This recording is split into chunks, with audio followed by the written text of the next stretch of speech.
Happy Birthday, Josefina, a Springtime Story by Valerie Tripp. Chapter 1, Spring Sprouts. Josefina loved spring. She loved the way it came swooping in like a bird on a breeze. She loved the way it woke the earth up from its deep winter sleep and made the rancho a busy, lively place. Baby animals were born in the spring. The sun stayed longer in the sky, and there were small green surprises here and there where things were beginning to grow. Just now, Josefina had a surprise to share. She swung open the door to the weaving room and poked her head inside. "Tia Dolores," she said eagerly, "please come with me. I have something wonderful to show you." Tia Dolores looked up. The wind through the open door fluttered the pages of her ledger book, which was on her lap. Josefina saw that Papa was in the weaving room too. He was counting finished woven blankets, and Tia Dolores was writing the numbers in her ledger with her quill pen. "Oh, forgive me for interrupting, Papa," said Josefina. "Well," said Papa cheerfully, "I'd like to see something wonderful too. I suppose our counting can wait. Don't you, Dolores?" "Of course," said Tia Dolores, putting down her pen. Papa made a little bow from the waist and held out his hand toward the door. Tia Dolores swept by him, and they both followed Josefina as she walked quickly across the courtyard to the back corner. "Just look," said Josefina. She knelt down and lifted a handful of dead leaves. Underneath, skinny yellow-green sprouts were sticking up out of the soil. Josefina lifted another handful of leaves, and then another, and every time there were green shoots underneath. "Sprouts everywhere," she said, "more than ever before. Pretty soon the whole corner will be full of flowers." "See, it will," agreed Papa. He sounded pleased. He put his hand on Josefina's head and smoothed her hair. Tia Dolores knelt down too. Josefina loved the way her aunt never minded getting dirt on her skirt or her hands. The sun shone on Tia Dolores' dark red hair as she bent over the sprouts. Josefina knew Tia Dolores was pleased too. These sprouts were a promise kept.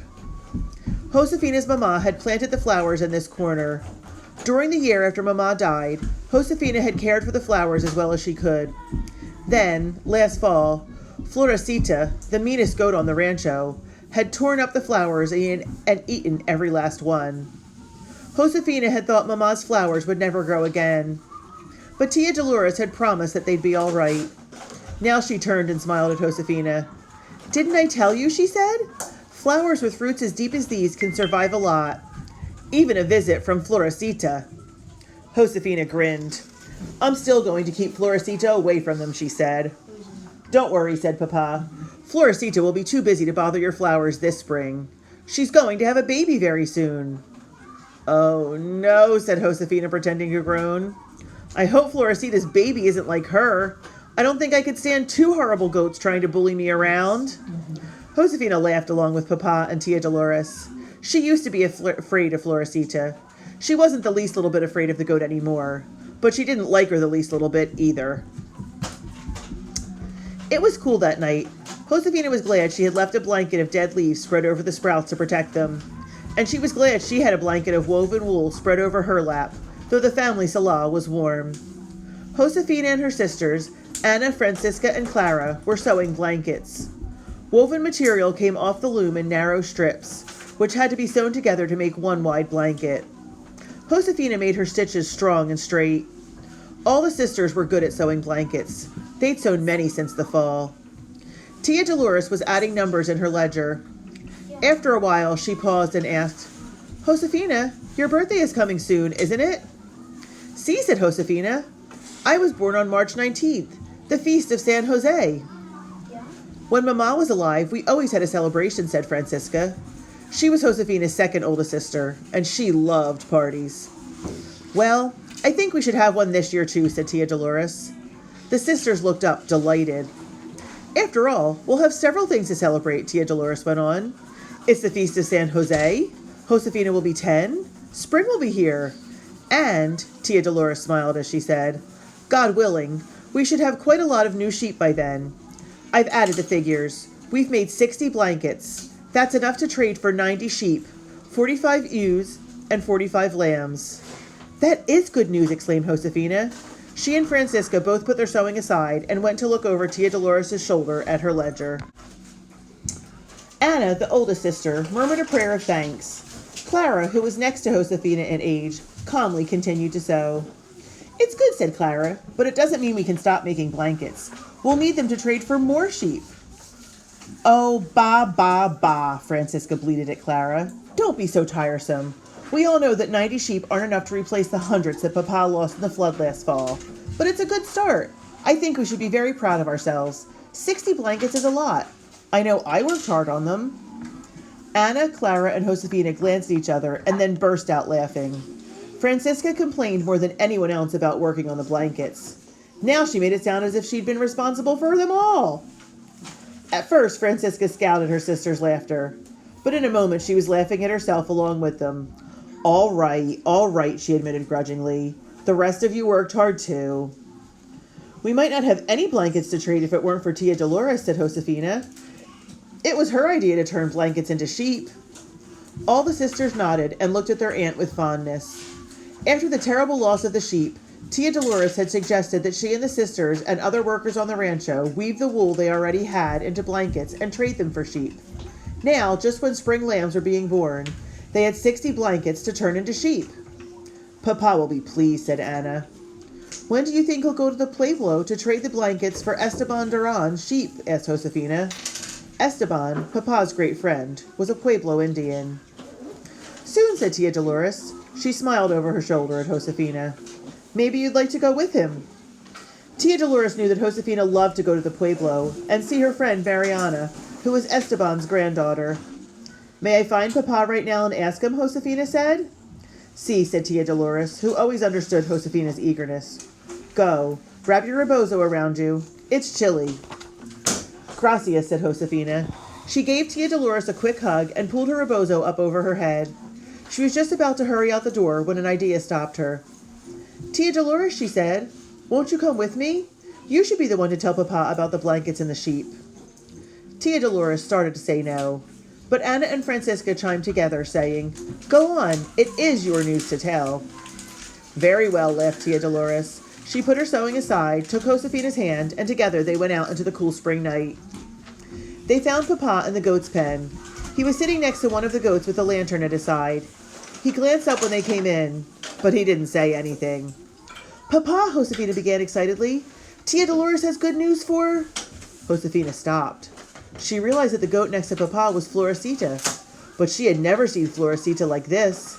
The goat was lying on her side, hardly breathing. Her eyes were shut. Papa, asked Josefina, what's wrong?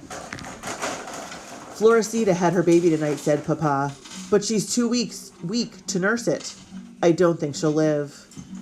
Josefina looked down at her old enemy, Florecita. Living on a rancho, Josefina had seen many animals die. She knew better than to think of the animals as anything more than useful and valuable property. Still, as she looked at Florecita, the goat who had bullied her and poked her and torn up Mama's flowers, somehow she just couldn't help feeling sorry. Can't we do anything? She asked Papa. I don't think so, said Papa. Josefina let go of Tia Dolores' hand and knelt next to Papa. She stroked Florecita's side, but the goat didn't move or open her eyes.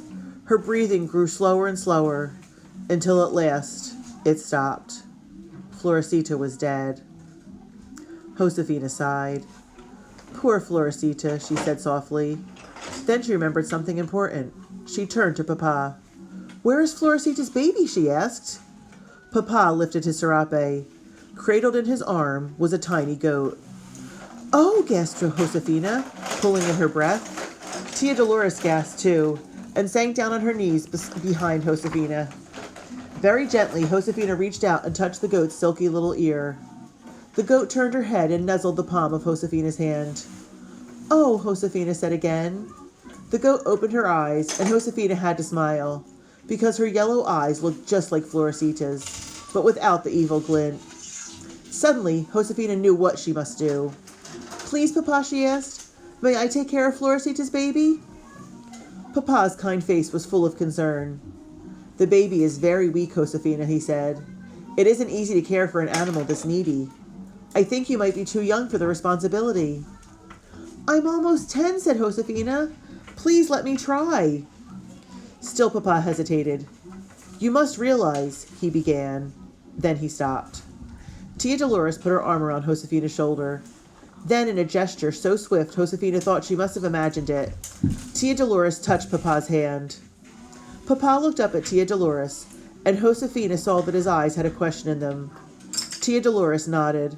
She seemed to know what Papa had started to say, and she was encouraging him to say it. Papa spoke slowly. You must realize that there's a good chance the baby won't live, even if you do care for her, he said to Josefina. Think how you'll feel if you become fond of the little goat, and then she dies. Josefina understood. Papa was afraid her heart would be broken, as it had been when Mama died. And for a moment, Josefina was afraid too. But then she looked at the little goat and all her doubts fell away. I have to try to save Florisita's baby, Papa, she said. When any of God's creatures is sick or weak, we have to try to make it better, don't we? She held out her arm for the goat. Please, Papa, she said. Papa sighed. Carefully, he put the baby goat into Josefina's arms. She held the soft, warm body nestled close to her chest and rubbed her cheek against the goat's fur. The baby goat gave one small bleat, closed her eyes, and went to sleep in Josefina's arms, as if it was the safest place in the world. Take her back to the house, said Papa, and keep her next to the fire. I'll bring some milk. She's too weak to nurse from one of the other goats. You'll have to teach her to drink. He stood up and looked at Josefina holding the helpless sleeping goat. She's yours to care for now. I'll take good care of her, said Josefina. I promise. That's Florisita's baby, Francisca asked. She's such a sweet little thing. Very little, said Clara. Puny, really. It's going to be a lot of work and worry to make that goat healthy and strong. The poor motherless baby, said Anna tenderly. Josefina's sisters were gathered around her, staring at the baby goat, which was now awake in her arms. Tia Dolores poured the milk Papa brought into a bowl and placed it on the hearth. But when Josefina put the goat next to the milk, the little animal didn't seem to know what to do. Here, said Josefina. She dipped her fingers in the milk and then held them up to the goat's mouth. At first, the goat seemed too weak even to open her mouth. But then she sucked the milk off Josefina's fingers. That's it, said Josefina. That's the way. Patiently, Josefina dipped her fingers in the milk again and again, feeding the little goat almost drop by drop. Josefina liked the tickling feeling of the goat's rough tongue on her fingers. She was sorry when the goat fell asleep again, before the milk bowl was empty. Clara's right. Taking care of that goat will be hard, said Francisca, but I hope she grows up to be as big as Florisita, just not as mean. So do I, said Josefina, hugging the goat. So do I. That night, Josefina and the baby goat slept on a wide bunk above the kitchen hearth called the shepherd's bed. Shepherds sometimes brought orphan lambs there to sleep because it was heated by the hearth fire through the night. The little goat slept curved like a cat, her legs tucked under her body, her bony head resting on Josefina's hand. Josefina woke up often during the night. She wanted to be sure she could feel the little goat's heart beating and the warmth of its soft breath on her hand. The little goat made it through the night. Before dawn the next morning, Papa brought Josefina a pouch filled with goat's milk. He attached a rag to the end of the pouch. Josefina held it to the baby goat's mouth. After licking it once or twice, the goat sucked on the rag and hungrily drank the milk out of the pouch. Look, Papa, said Josefina. Isn't she clever? See, said Papa. He stroked the goat's head with the back of his finger. Josefina thought the goat was very clever to have figured out how to drink from the pouch. In fact, Josefina believed that Florisita's baby was a superior animal in every way, even if she was rather small. The baby goat grew stronger as each bright spring day passed. She seemed to thrive on warm sunshine, warm milk, and Josefina's warm affection. It was not long before the goat was following Josefina around everywhere on her quick, sturdy little legs. She's just like your shadow, joked Tia Dolores. And so they all began to call the goat Sambrita, which means little shadow. Soon, everyone was used to seeing Josefina and Sambrita together all over the rancho. Sambrita Tripp trotted down the stream every morning when Josefina went to fetch water for the household. Sambrita tagged along while Josefina fed the chickens, which made the chickens cluck and fuss. The little goat chased Josefina's broom as if it were a toy, and sweeping were a game she and Josefina played with it. She dozed peacefully while Josefina worked at the loom, and bleated noisily while Josefina had a piano lesson with Tia Dolores. Josefina loved to look down and see Sambrita's cheerful face raised toward her, hoping for a quick pat, a hug, or a scratch behind one floppy ear. As Sambrita grew more frisky, Josefina had to keep an eye on her all the time. The rancho was a dangerous place for such a small creature. She might be kicked by a mule or stepped on by an ox. Josefina especially worried about snakes. Snakes were just awakening from their winter hibernation, so they were hungry. In the spring, a rattlesnake was quite likely to strike a baby animal like Sambrita and kill her. Josefina kept Sambrita close by, safe from harm. She had promised to take good care of the little goat, and it was a promise she intended to keep. Chapter 2, Tia Magdalena. One warm day, Tia Dolores, Josefina, and the sisters were planting seeds in the garden. Josefina used a sharp stick to make a hole in the earth. She dropped a seed in the hole, covered it with dirt, then patted the dirt in place. Josefina always liked to give the dirt an extra little pat to encourage the seed to grow. Josefina and her sisters tended their garden with care. During the summer, they'd carry water up from the stream every day to keep the earth moist. They'd pull weeds and shoo away pests. Then in the fall, they'd harvest squash, beans, chilies, pumpkins, and melons. "Oh, I love a big slice of melon right now," said Francisca. "Me too," agreed Josefina. She sat back on her heels for a rest. The earth was cool beneath her knees, but the sun was hot on her shoulders. "You'll have to wait until the end of summer," said Clara. "We ate all our melons months ago." "We were lucky to save as many as we did," said Anna. The same storm that had killed Papa's sheep had flooded the kitchen garden. "We'll harvest all we plant today, God willing," said Tia Dolores. She nodded toward Sambrita, who was bleating at the birds flying low near the garden. Fierce Sambrita is scaring away all the birds trying to steal the seeds. The sisters laughed, because the bold birds weren't the least bit frightened of Sambrita. The goat saw she was the center of attention. She began to show off by kicking up her heels and bleating even louder. "Who is that noisy animal?" someone asked. It was Tia Magdalena, walking through the gate. She was Papa's older sister, who lived in the village. The girls and Tia Dolores greeted her politely. Then Tia Dolores answered her question. "That's Sambrita," she said. Her voice was full of fondness and pride as she went on to say, "Josefina has cared for her since she was born. The mother died." "We all thought Sambrita would die too," said Clara, who was always matter of fact. She was so weak and pitiful. Tia Magdalena looked interested. She bent down and scooped up Sambrita. She stroked the little goat gently, and Sambrita settled calmly in her arms. Then Tia Magdalena looked at Josefina. Her soft brown eyes were warm. "Why did you decide to take care of Sambrita?" she asked. Josefina didn't know what to say. I didn't stop to think about it," she said honestly. I had to, that's all." "Has it been hard work?" asked Tia Magdalena. "Oh no," said Josefina. "I love taking care of Sambrita." "You have done a good job of it," said Tia Magdalena. She handed Sambrita to Josefina. "Sambrita is a fine, healthy goat." "Gracias, Tia Magdalena," said Josefina. She was pleased to be praised by her aunt. Tia Magdalena was an important person in her family, especially to Josefina, because she was Josefina's godmother. She was an important, respected person in the village, too. Tia Magdalena was the curandera. She knew more about healing than anyone else. People who were injured or ill went to her for care, and she always knew just what to do. Now Tia Magdalena turned to Tia Dolores. "Here are the mustard leaves you asked for," she said. "Tell your cook Carmen to brew tea from them and to give it to her husband to drink if his stomach ache comes back." "Gracias," said Tia Dolores, taking the leaves. "Please tell her not to use it all at once," said Tia Magdalena. "I haven't many leaves left. Tansy mustard is usually blooming everywhere by now, but I haven't been able to find any yet this year." "I've seen some growing by the stream," Josefina piped up.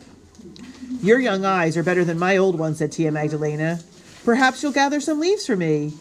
Tia Magdalena tilted her head and looked at Josefina as if she were considering something.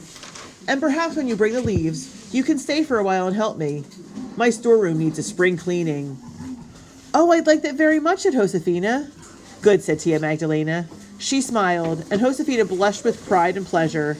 How nice to have pleased Tia Magdalena. The very next day, Josefina skipped along the road to the village under a clean blue sky.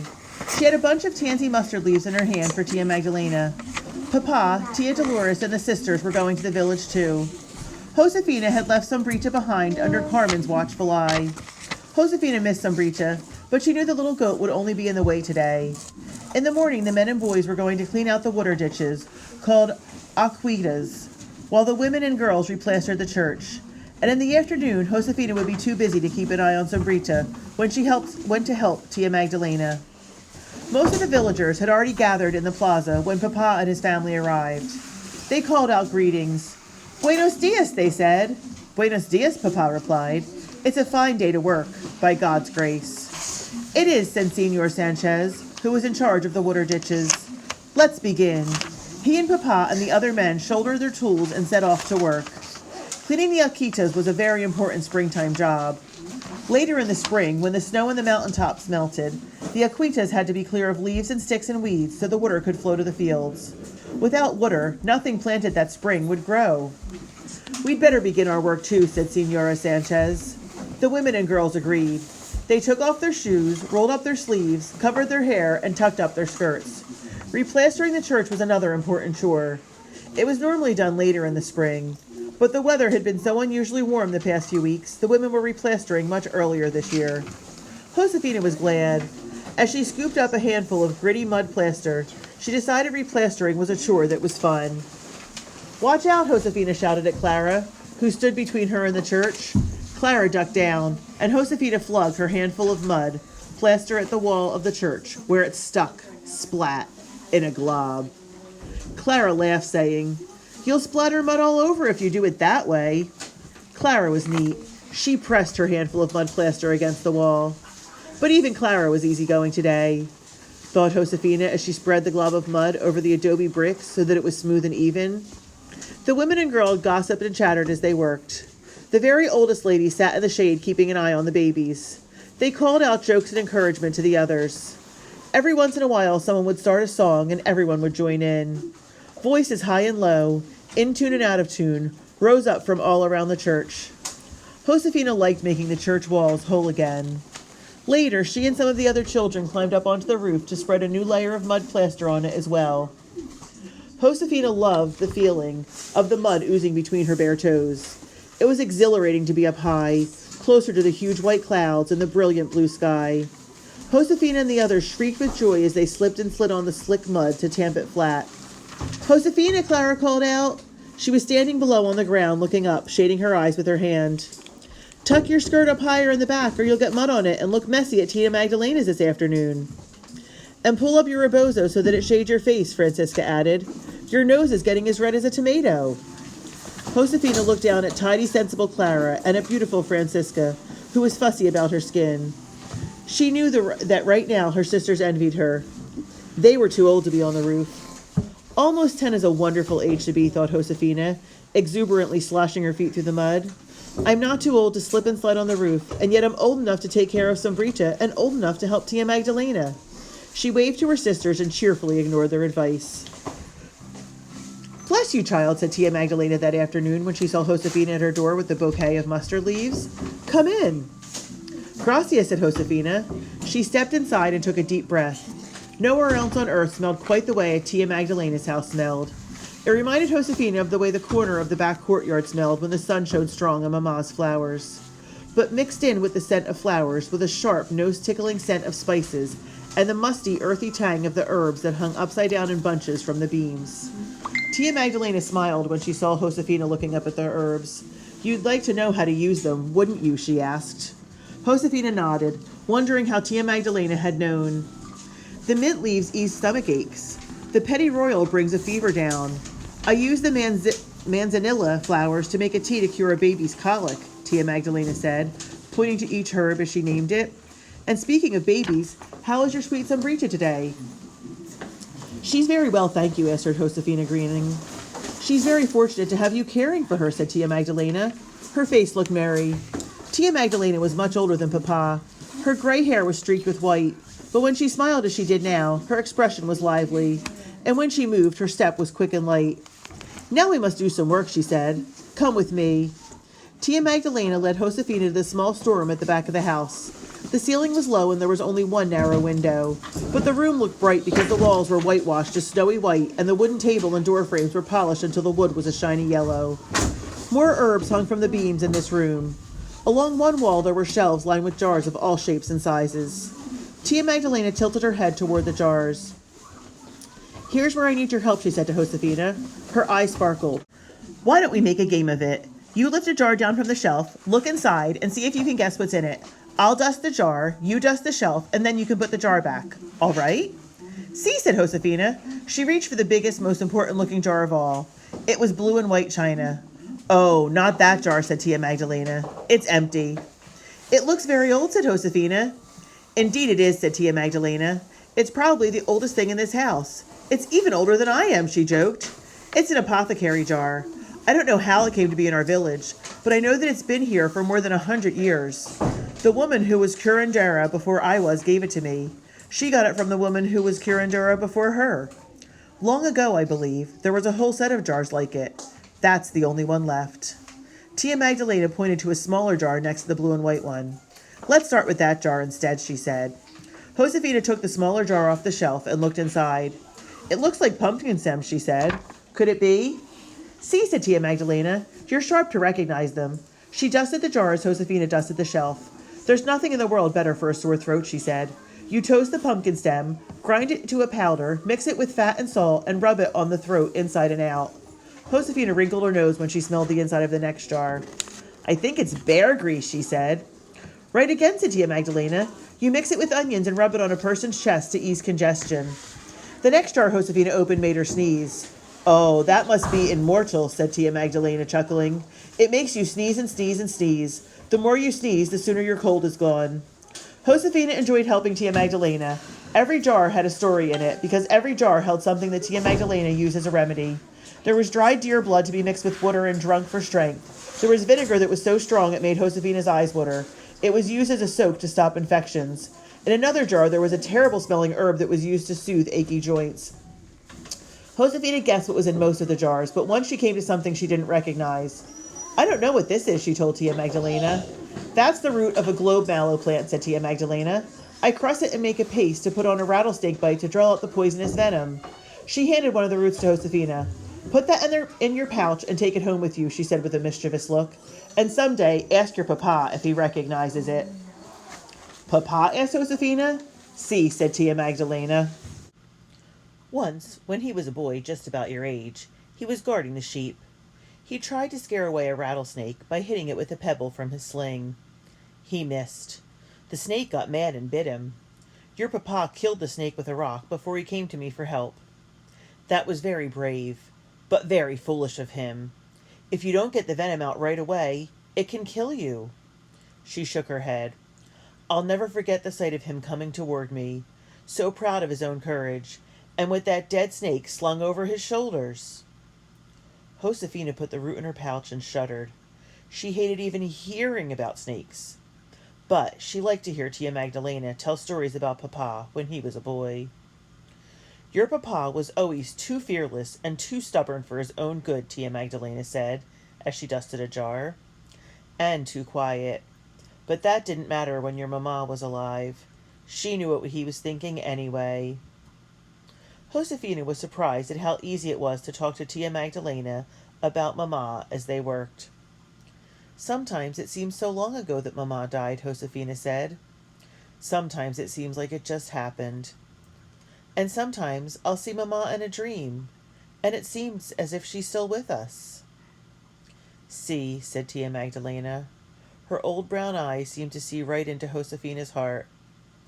That is how it is always going to be for you. See, said Josefina, running her cloth over a shelf to dust it. And for Papa, too, I think.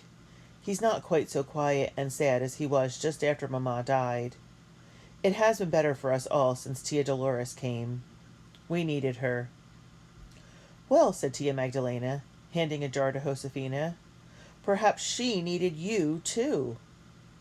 Josefina wondered what Tia Magdalena meant, but just then Tia Magdalena said, I think it's time for a cup of tea.